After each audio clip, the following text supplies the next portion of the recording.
मा शिवा धात्री स्वाहा सदा नमोस्तुते। ओम जयन्ती मंगला काली भद्रकाली कपालिनी दुर्गा क्षमा शिवा धात्री स्वाहा सदा नमोस्तुते। ल भाइ है दिदीलाई मन्त्र पुरै आउँदैन त्यही भएर कान्या हेर्दै राख्नु ल है।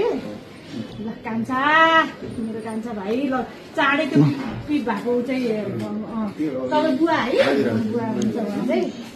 अनि यो टिका यो दिनु न दक्षिणा दक्षिणा खोइ दिन्छु के कस्तो हतार गरेर। अब यो स्याउ यो टिका यो चाहिँ दिदीको यो 1 लाख रुपियाँ यो दक्षिणा चाहिँ मेरो होइन ल। यो चाहिँ मेरो साथीले जर्मनीको एकजना साथी हुनुहुन्छ नसिब काफ्रे भन्ने साथी हुनुहुन्छ उहाँले उहाँको श्रीमतीहरू सबैजना फ्यामिली मिलेर पठाइदिनु भएको थियो 1,55,000। अनि तपाईँको अवस्था एकदम जटिल रहेछ। यो घाउ अझै घाउलाई चाहिँ म ढोक्छु एकपल्ट है। अनि त्यसपछि गएर यो घाउ छिटो निभोस्।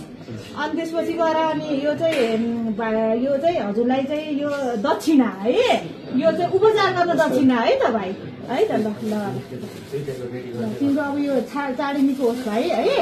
अनि फेरि एकपल्ट म ढोक्छु हातमा होइन तिमीले उ गर्न सक्दैनौ।